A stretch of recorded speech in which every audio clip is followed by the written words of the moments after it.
Hey there, Cammy. Are you back home from the funeral already?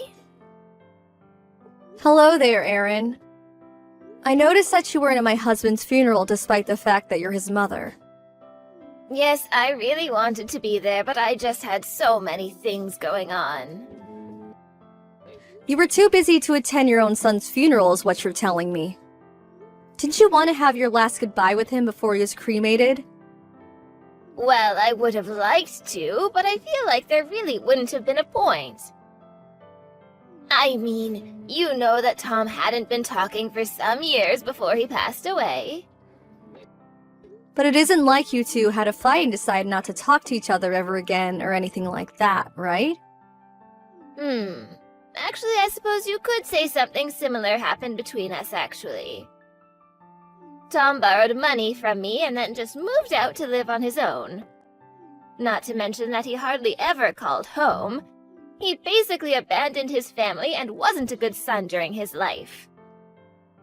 So I didn't really see why I should interrupt my busy schedule just to attend the funeral for a person like that. Well then, why are you even messaging me like this in the first place?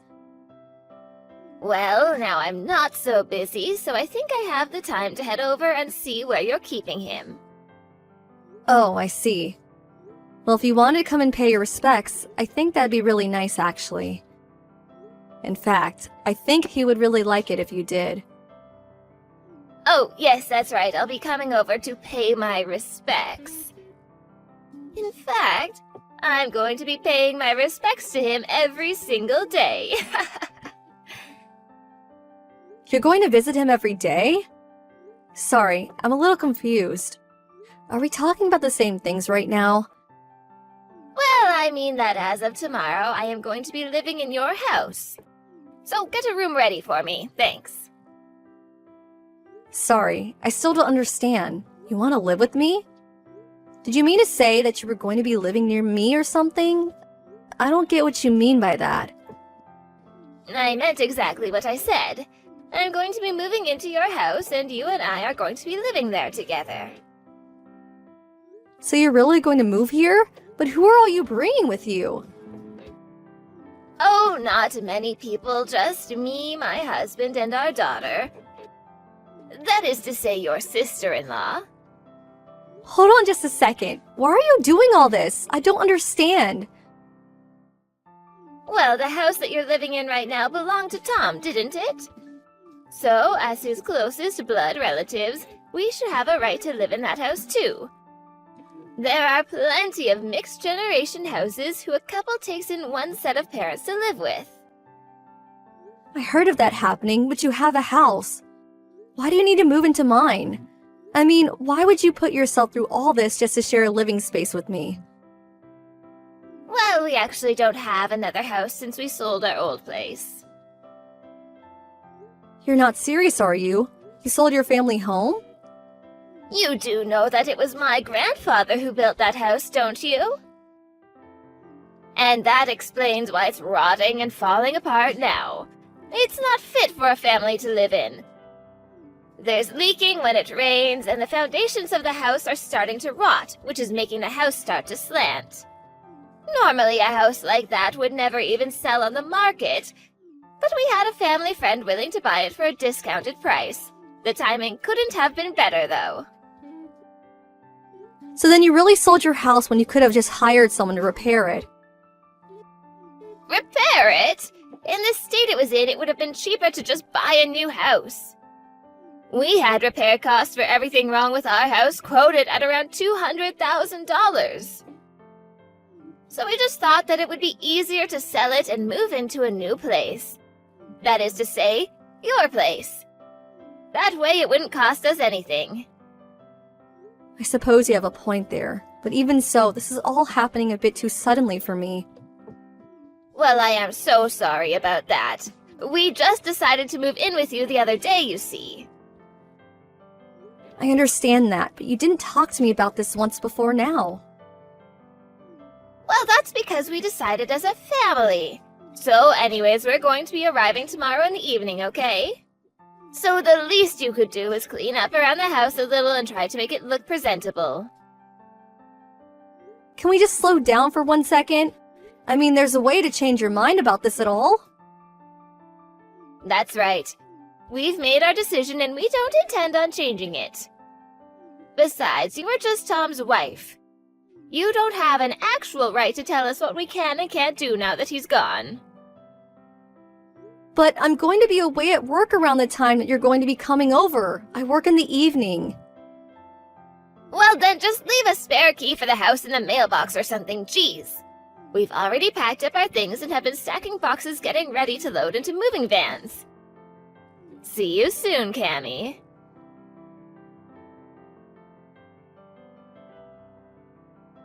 Aaron, my house is a complete disaster. What did you do to it? Oh, what do you mean? We're in the unpacking stage right now. Of course things are going to be a little messy. This isn't what I'm talking about. Please do not just move my furniture and arrange my rooms without asking me first, okay? And why were my clothes thrown all over the hallway? What is the meaning of that? We didn't have any other choice. We needed to make room for the rest of our stuff and your things were in the way. It's that simple. If they were in the way, then the least you could have done would be to gently move them out of the way and then put them back once you're done.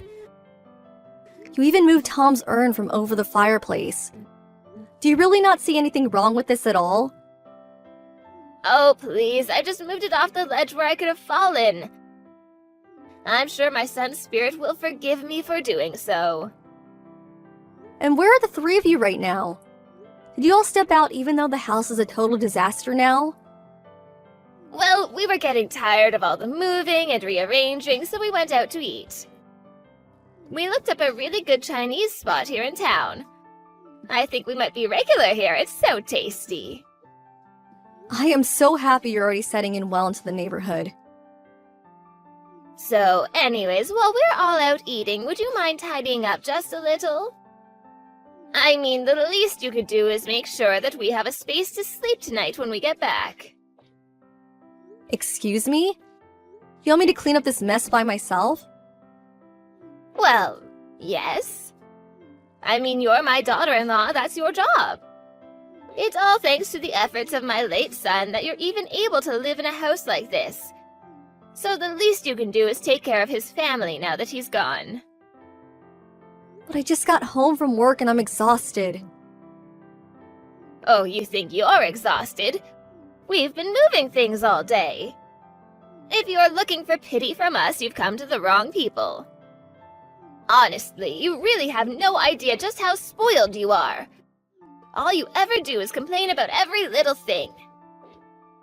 Aaron, please, I do not mind helping you clean up all this, but I just can't do it by myself. Can you all please finish your meals and come back? I would like some help moving the furniture back as well. You mean you can't even handle doing that on your own? I wouldn't mind so much about how spoiled you are if you would at least do some work around here. You're still young, so quit complaining. But I'm complaining about what you all did to my house. Don't you get that? And you were talking about needing to make room for all of us, but this place isn't built to house 4 people. I mean, the place only has 3 rooms. You're right about that. 4 people is a little bit cramped. I know. How about you move out, and then there should be room for all of us?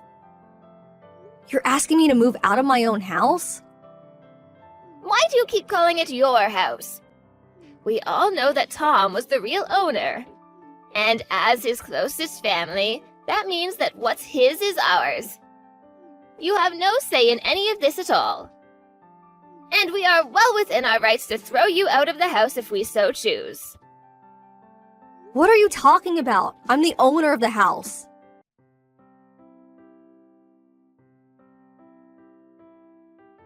Why aren't you out of the house yet? I thought I told you to leave us alone already. My daughter wants her own room and won't quit bugging me about it. All of our problems would be over already if you would just finally leave us in peace. Please, just get out. So you really are going to try and take my own house away from me then? Oh, please don't be so dramatic. It isn't nearly that bad. I already told you that we have the right to evict you since this house used to belong to my son. You don't have any room to argue. And you really want the house so badly that you're willing to do something like this to get it? It isn't about what we want. It's the fact that we have a legal claim to this house since it belonged to Tom.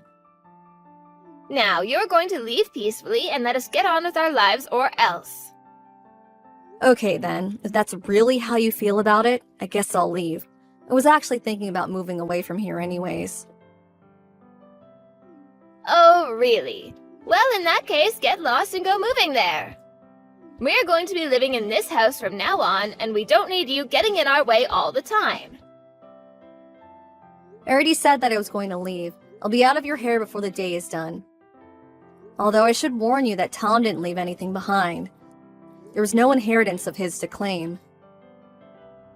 Oh, what are you talking about? Of course he had things. He had things like this house. No. I'm afraid that after all is said and done, when he died with nothing. I seriously have no idea what you're saying. This doesn't make sense. Then listen very closely, because I do not want to have to repeat myself. Tom died owning nothing. Do you get it? All his life, he was a horrible man who did nothing but cause trouble for others. Wait a second, where's this coming from all of a sudden? What is this about, huh? I mean that my husband, your son, was a horrible man. He used me, took my money, gambled it all away, and ended up in $200,000 of debt. Hold on a second. Are you telling me when Tom died he was $200,000 in debt? Surely you must mean 20,000 or something like that, right? I know what I typed, and as soon as he died, banks and debt collectors began reaching out to me looking for their money. When I got the first of these types of letters in the mail, I nearly fainted when I found out just how much in the red Tom was. But I don't believe it. I mean, $200,000? That's way too much. Well, believe it or not, it is the facts. I even have the documents to prove all of what I'm telling you is correct. Why would my son do something so stupid like that? I mean, didn't he know anything about how to use money responsibly? Well, that is one thing that we can agree on. Your husband is indeed an idiot. Not only that, he was a lazy, no-good, horrible person who buried himself in debt before dying. And now that he's gone, it's his family that is left to clean up his mess. I see. I had no idea about any of this. But as his wife, you would be the one responsible for all of the debt now. I mean, you said the collectors were trying to get in contact with you, right? Are you sure that I'm responsible for that? You see, the other day, I submitted my own nullification to inherit anything from Tom. So you remove yourself from his will entirely? That's right. So in other words, I'm not carrying any of his dead weight around with me. And while that means that I get nothing from the will, it also means that I don't inherit any of the debt. But then, who is going to end up taking all of that? Well, I believe he did specify the three of you as his heirs as well, right? You can get the house, but it also means that you're going to take on the debt. Well, we want the house, but not all that debt. Can't we just get the house and call it even? I'm afraid that that is not how it works. If you want to inherit the house, you have to inherit the debt. Oh, but we're talking about $200,000 here. That's right. Well, actually, to be accurate, I think it's actually more like $2,106,500. But that's even more than $200,000. Sorry, I was doing a little bit of rounding before. There is no way that we're able to afford something like that. Oh, come on. I'm sure that this is the three of you combine your efforts that you could pay that off in no time. I mean, you are three capable adults. Surely you can handle that, right? Besides, this is something that you can remember your son through. I know you can pay it off if you try. But we're still all looking for new jobs right now. What happened to your old jobs that you all had were working before? We had to quit those so that we could move all the way out here. Besides, it wasn't exactly as if all three of us had what you would call careers anyways. So there's just no way that we're going to be able to pay back an amount like that. I see. But what about the money that you got from selling your old house? Surely that must still be around, right? No, we had to use all of that money to pay for the moving expenses to get to your house. Wow, it must not have been all that much money then. But I guess you did say that you had to sell your house for cheap. I don't need to hear that kind of thing from you. Why didn't you ever mention any of this before to us? I just told you right now. What are you talking about? This wouldn't have even been a problem for you all if you hadn't just decided amongst yourself to move here. When I realized the types of people I was going to be dealing with, I knew it was going to be more simple to just remove myself from the process entirely. The bottom line is that the debt comes with this house and there's no escaping it. The story has to be a little bit more complicated than that. I mean, if we lose this house, where are we going to live? We don't even have enough money to put yourself in a hotel for very long, and another house is totally out of the question. Yeah. Well, you might want to take the camping things out of the garage and find a nice bridge to set up shop under. Although I think he hasn't touched the tent since it got torn up in a hailstorm. But a house is a house, right? How can you talk to us so casually about this? Aren't we all family here? Besides, it's the middle of winter. Yeah, I know. Feel free to take some of the winter clothes we have in the closet, too. You'll need them. Of course we're going to need them. We'll freeze to death without them. Hold on a second. Don't you have a car? Why not just bring a bunch of blankets in there and sleep that way? You mean that cramped little sports car? How are 3 fully grown adults supposed to be able to sleep in that? We'll all have to curl up in little balls. That sounds miserable. I see. Well, at least you have the car. Why not sell it and try to move back into your old house? Sure, it's falling apart and slanted, but it's better than nothing. We can't. The person that we sold it to said they were going to tear it down. There won't be anywhere for us to go back to. Even if we tried squatting there before the demolition team showed up, we could get in even more financial trouble if we get caught. Take on $200,000 in debt? Or live with 2 other people in a tiny car? That's like one of those icebreaker questions asked at a party or something. This isn't a joke. It's our lives that we're talking about. Well, either way, you're going to have to make the choice. You're going to have to make a choice. I imagine that you're going to choose not to take on the debt, though. Either way, you have to choose quickly. How could our son do this to us? That stupid boy, what was he thinking? Aaron, that's the sanest thing you've said all day.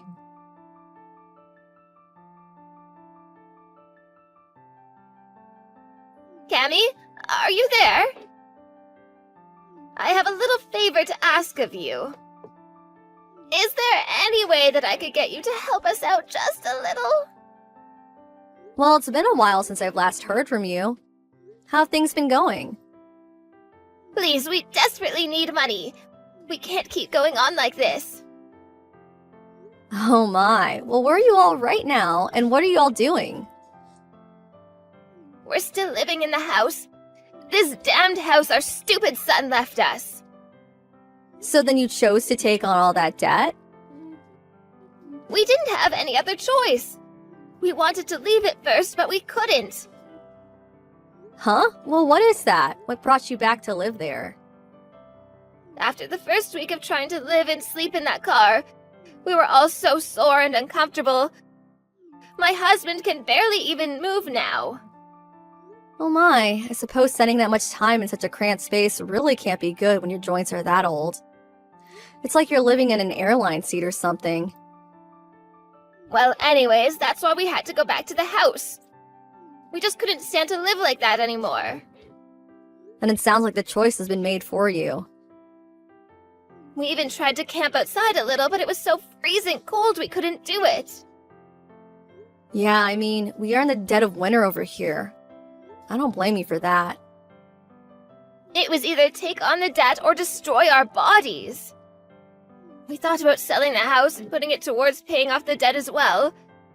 But we would have to wait until the weather improved before we could even do that. Sounds to me like you all are trapped there for a while then. Oh, and there was one thing that I forgot to tell you about the house. I'm actually not sure if you'll be able to sell it, actually. What are you talking about? Why wouldn't we be able to sell the house? Well, you probably noticed the mountain face that is basically right being behind the house, right? We are just always suffering from landslides coming down the mountain from rainy season or construction. Basically, that house just doesn't have very stable foundations and is constantly at risk of a natural disaster. You mean that mountain that I'm looking at right outside my window could come down on us at any time? Well, probably not in winter, unless it snows a whole bunch. I just wish you the best of luck in finding a buyer. Either way, you'll probably only be able to get way less than whatever you thought you originally could. Sell the house if you want. I'm just not sure how much good it will do you, really. This can't be happening. Why didn't you say anything earlier? We had no idea about any of this. You should have told us. I really don't think that you would have listened to any word that I said, even if I did say anything. Maybe so, but you could have at least tried to tell us. You didn't even say anything. Why would I put that kind of effort into warning the people trying to kick me out of my own house? Please, you have to do something to help us. I will not, and I hope that living in that house reminds you every day that you got yourself into this mess. You may think that your son is an idiot for doing what he did, and I would even agree with you. But I also strongly believe that the apple doesn't fall far from the tree.